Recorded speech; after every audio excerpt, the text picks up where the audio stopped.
네, 안녕하세요. 고과장입니다. 고군입니다. 네, 오늘은 저번에 말씀드렸던 거 그리고 엊그저께 제가 올렸던 영상에서 보신 것처럼 유럽으로 가는 여행을 할 때 제가 드릴 수 있는 비행기 관련 팁을 드리려고 해요. 자, 일단은 저번에 일본 편이라고 해서 제가 올려드렸던 거랑 비슷해요. 비행기 표 같은 경우는 그 날짜와 그리고 구매를 하실 수 있는 그 사이트라든지 그런 데를 잘 찾으셔서 구하는 방법도 있죠. 그리고 보통 이제 유럽처럼 아니면 미국이나 이렇게 장거리 여행으로 가실 경우에는 경유를 하면 확실히 싼 편이긴 한데, 이게 경유를 하면 굉장히 몸적으로 피곤해요. 그래서 저는 이제 추천드리는 거는, 우리가 30대를 넘어갔다 그러면 되도록이면 그냥 직항으로 가시죠. 네. 왜냐면 제가 그 신혼여행을 런던, 파리 이렇게 갔었는데, 그 신혼여행을 갈 때 저희가 카타르 항공을 통해 가지고 굉장히 저렴한 편으로 갔었던 것 같아요. 이제 와 보면 사실 아니지만. 그래서 거기 같은 경우는 카타르 항공을 타고 인천에서 카타르 도하로 떨어져서 거기서 1시간인가 2시간 정도 경유를 하고 다시 런던으로 들어가는 케이스였는데, 그러니까 총 한 19시간 정도 걸렸거든요. 근데 지금 보면 제가 이제 유럽을 다녀보니까 조금만 선점을 하시면, 그리고 그런 제가 저번에 말씀드렸었던 현대 프리비아라든지 이런 데를 잘 활용하시면, 제일 싸게 제가 구매했던 취리히까지 가는 비행기표 대한항공 기준 127만원 8만원 구했던 것 같아요. 그러니까 무조건 경유를 찾아보시기보다는 한번 확인을 해보시는 것도 나쁘지 않을 거라고 생각합니다. 그리고 마일리지 팁을 좀 드리자면, 취리히는 왕복 10,000마일이에요. 5,000마일씩 쌓이거든요. 10,000마일이면 5,000마일로 저희 국내선 제주도까지 공짜로 가실 수 있어요. 그러니까 그런 것도 한번 계산을 해보시는 것도 방법이라고 생각합니다. 그렇게 되다 보니까 국적기, 그러니까 아시아나, 대한항공 이런 걸 타더라도 그렇게 비싸지 않은 가격으로 유럽을 가실 수 있으니까 꼭 직항을 한번 이용해 보시는 거 좋다고 생각해요. 비행기에서 아무리 잠을 잘 수 있다고 해도 이게 몸이 편안한 상태도 아니고 또 다리도 많이 붓고 하시니까요.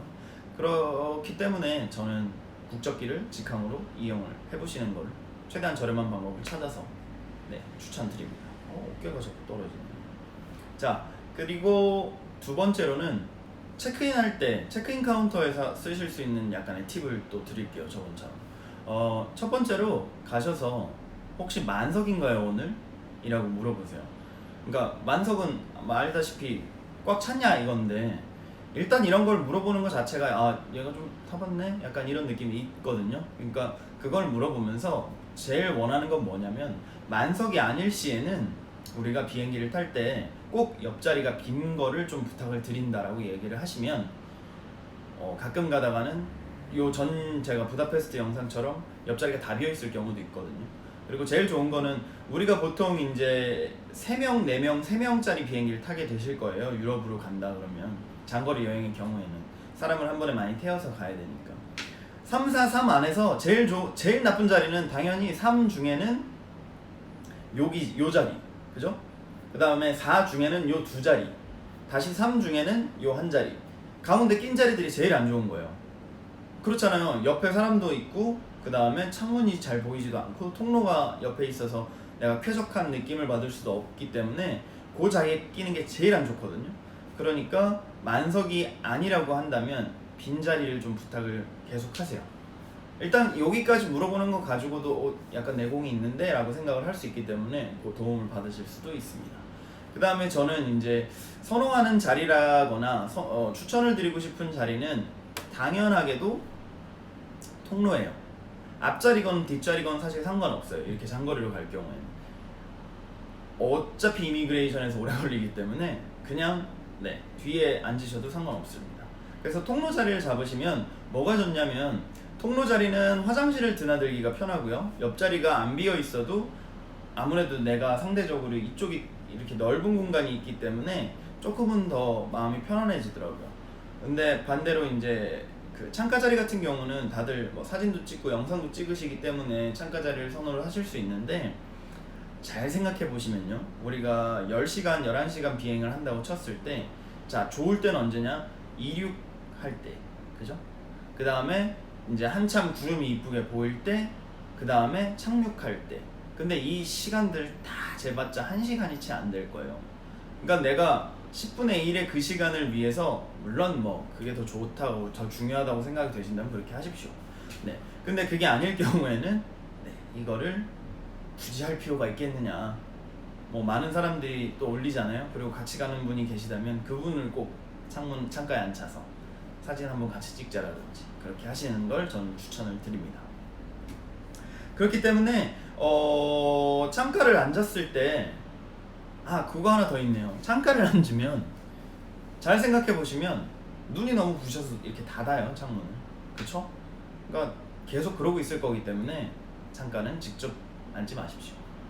자, 그러고 대한항공 기준으로 또 하나 말씀을 드릴게, 이 우리가 비즈니스나 퍼스트 같은 비싼 자리를 구해서 가지 못한다라는 전제로 간다면 가장 좋은 자리는 비상구예요. 비상구는 왜 좋으냐면 요 리치가 길어요. 그러니까 다리를 충분히 펼 수 있어요. 보통 이제 사람들이 스트레칭 한다고 비상구 쪽으로 많이 오거든요. 근데 그 공간이 약간 내 공간이라는 느낌을 받을 수 있죠. 그러니까 체크인 카운터에서 혹시 비상구가 비어 있느냐 해서 받으시는 것도 방법입니다. 비상구의 단점도 있어요. 비상구의 단점은 일단은 첫 번째로는 화장실, 그 다음에 승무원분들이 준비하시는 그 음식이나 이런 그 칸이 바로 옆에 붙어 있는 경우가 많거든요. 그래서 비상구가 조금 그런 부분에서 불편하실 수가 있고요. 그 다음에 착륙 그리고 이륙할 때 승무원분이랑 제가 여기 앉아 있고 여러분이 거기에 계시는 것처럼 요정보다도 더 가까워, 한 이 정도 되려나? 그러니까 얼굴이 약간 잘 보이는 그런 정도의 거리를 두고 되게 부담스러운 15분을 보내야 해요. 그게 괜찮으시면 네, 좋습니다. 그 다음에는 체크인 카운터에서 얘기를 해보시면 좋을 만한 자리가 대한항공 기준이요, 다시 28번 열 그리고 42번 열 이렇게 있어요. 이 28번, 42번 열은 뭐가 좋으냐면 보시면은 한 번씩 아기를 동반해서 타는 가족들이 앉는 자리들이 있어요. 그래서 막 바구니에도 꽂혀 있고 한 데 있죠.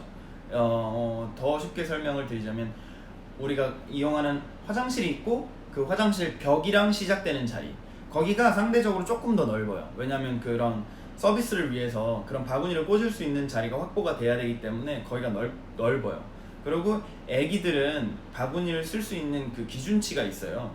그리고 비행기도 만 2세 이상 되면 비행기 값을 내야 되거든요. 그 전까지는 무료예요. 그러니까 만 2세 이상 된 애들의 경우에는 보통 바구니를 못 써요. 그래서 28번을 잘 주지는 않아요, 애기가 있어도. 그러니까 그런 걸 요청을 한번 해보시는 것도 방법입니다. 네, 28번, 42번 대한항공 기준이고요. 이거는 다른 비행기 같은 경우는 아예 그 시팅 넘버가 다를 수 있는데, 그 시트 넘버 같은 경우는 시트 구루라는 웹사이트도 있고 앱도 있으니까 거기서 한번 확인하셔서 본인이 타시는 비행기 번호를 눌러가지고 그 비행기가 뭐 에어버스인지 아니면은 보잉인지 이렇게 확인하셔서 어떤 자리가 좋은지를 직접 확인도 하실 수 있고, 그 다음에 또 그 시트 그룹 자체에서 평가하는 나름 괜찮은 자리들이 있더라고요. 그거를 활용해 보시는 것도 괜찮은 것 같습니다. 그 다음에 화장실 이야기를 해드려야 되겠죠. 화장실 같은 경우는 사람들이 워낙 큰 비행기에 많은 사람들이 몰려서 타기 때문에 붐비는 시간이 정말 길어요. 아니, 붐비는 시간이 길다기보다는 붐비는 시간이 되게 있어요. 그때는 가고 싶어도 못 가잖아요. 그러니까 조금 부지런하게 식사하시기 전에, 그러니까 밥을 주기 전에 가시는 게 조금 수월하고요. 그 다음에 남들이 자기 시작했을 때, 불이 다 꺼지고 뭔가 다들 영화를 보고 있고 할 때 굳이 가서 한번 갔다 오시는 게, 이게 다 같이 잠 깨는 타이밍이 또 밥 주는 타이밍이에요.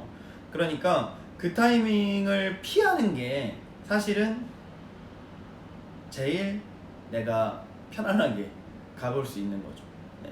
그렇게 해서 활용을 하시면 이 유럽 혹은 미국 뭐 그 외 뭐 하와이라든지 이런 다른 나라들을 가실 때 조금이라도 도움이 되지 않나 싶어서 제가 어제 영상이랑 물려가지고 한번 드리고 싶었습니다. 어제 영상 거 보시면, 그러니까 부다페스트 가는 영상 거 보시면 제가 이렇게 누워가지고 갔잖아요. 뭐 그런 케이스도 종종 있어요. 그러니까 체크인 카운터 그 분한테 이야기를 잘 하셔가지고 좋은 자리를 확보를 하실 수 있길 바랍니다. 네.